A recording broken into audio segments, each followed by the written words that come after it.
하나님께서 우리가 세상을 이기게 하는 힘을 주십니다. 성경은 그것을 기쁨이라고 합니다. 항상 기뻐하라, 쉬지 말고 기도하라, 범사에 감사하라. 이는 그리스도 예수 안에서 너희를 향하신 하나님의 뜻이니라. 기뻐하며 살아가는 것이 하나님의 뜻이라는 거예요. 이것을 너희에게 이르는 것은 너희로 내 안에서 평안을 누리게 하려 함이라. 세상에서는 너희가 환난을 당하나 담대하라, 내가 세상을 이기었노라. 너희가 세상을 이기기를 원하는데 세상을 이기는 비결이 하나님 안에서 기쁨을 누리라는 것을 말씀하고 있죠. 그런데 왜 기쁨을 누리지 못할까요? 첫 번째는 우리가 너무 남과 비교하며 살아간다라는 생각을 해봐요. 나에게 주신 것에 만족하기보다는 비교하며 스스로를 우울하게 만듭니다. 두 번째는 미래에 대한 불확실성 때문입니다. 젊은 시절 열심히 산다고 살았는데 내 삶은 별로 바뀌지 않는 것 같고 앞날에 대한 확실이 없으니까 늘 불안하고 두려운 것이죠. 세 번째는 과거의 상처 때문에 기쁨이 사라지기도 합니다. 어린아이들을 볼 때 작은 것에도 굉장히 기뻐하고 행복합니다. 그런데 이 순전했던 이 기쁨이요, 세상 속에 상처를 받고 세상 속에 어려운 일들을 경험하면서 그것이 기쁨이 사라져 버리는 것이죠. 그렇게 기쁨을 잃어버리고 사는 오늘날의 사람들은 세상 속에서 부요함과 쾌락을 쫓아서 기쁨을 얻으려고 노력을 합니다. 근데 여러분, 부요해지면 기쁠까요? 성경에 보면 부요함을 누렸던 사람이 솔로몬이잖아요. 그런데 솔로몬이 전도서를 쓰면서 모든 것이 다 헛되도다 그러면서 전도서 12장에 너는 청년의 때에 곧 공고한 날이 이르기 전에 창조주 하나님을 기억하라. 인생의 참된 행복, 참된 기쁨, 참된 의미를 찾는 비결이 세상의 그 무엇이 아니라 하나님께 있다라는 것을 고백하는 것이죠. 그래서 첫 번째, 우리의 가치관의 변화가 일어나야지 기쁨이 회복되어지기 시작합니다. 진정한 기쁨은 세상의 그 무엇을 얻어서 이루어지는 기쁨이 아니라 하나님께로부터 온다라는 것을 우리가 명백히 알아야 되죠. 이스라엘이 바벨론의 침공으로 그들의 기쁨이 다 빼앗겼던 때가 있었어요. 그때 예레미야 선지자가 당시 그들이 괴롭고 고통 속에 있는 이유를 설명을 해줍니다. 하나는 생수의 근원 되신 하나님을 버린 것과 스스로 웅덩이를 판 것인데 그 웅덩이가 터진 웅덩이라는 거예요. 물은요, 하나님 주신 축복을 상징하는 것이기도 하고 생명을 상징하는 것이 물입니다. 또 한 가지 물의 의미는 참된 생명으로부터 오는 참된 기쁨을 상징하는 것도 물의 의미예요. 우리의 모습을 그대로 이야기하고 있죠. 세상에서 참된 기쁨을 얻기 위해서 이것도 해보고 저런 절곡도 쫓아봤는데 그것이 터진 웅덩이에요. 아무리 쫓아도 영혼의 가람만 더 커져요. 그래서 기쁨을 잃어버렸을 때 참된 기쁨이 있는 주님 안으로 들어가셔야 돼요. 우리의 영혼과 몸을 건강하게 하는 것은 쾌락이 아니라 희락이라는 거예요. 이 희락은 그리스도 안에서 이루어진다라는 사실을 기억해야 합니다. 조금만 퍼내면 다 말라서 더 이상 퍼낼 것이 없는 것이 세상의 즐거움입니다.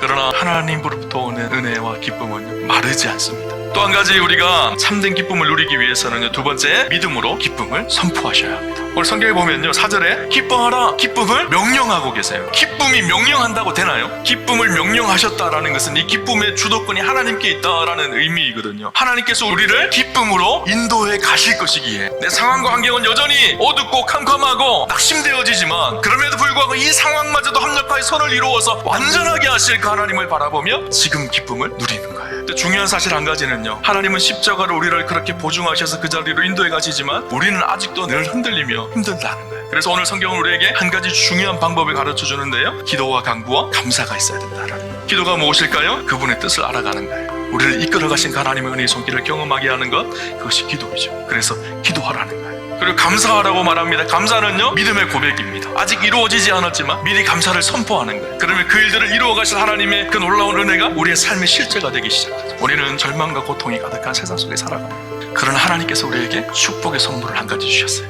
기쁨이에요. 우리 인생을 최후 승리로 이끌어 가실 그 확신과 기쁨, 그 기쁨이 우리 안에 있습니다. 그래서 좌절과 우울감 속에 살아가는 것이 아니라 하나님으로부터 오는 참된 기쁨을 누려서 이 세상을 넉넉히 이기고 승리하는 사랑하는 우와 함께 성도님들 다 되시기를 주님 이름으로 축원합니다.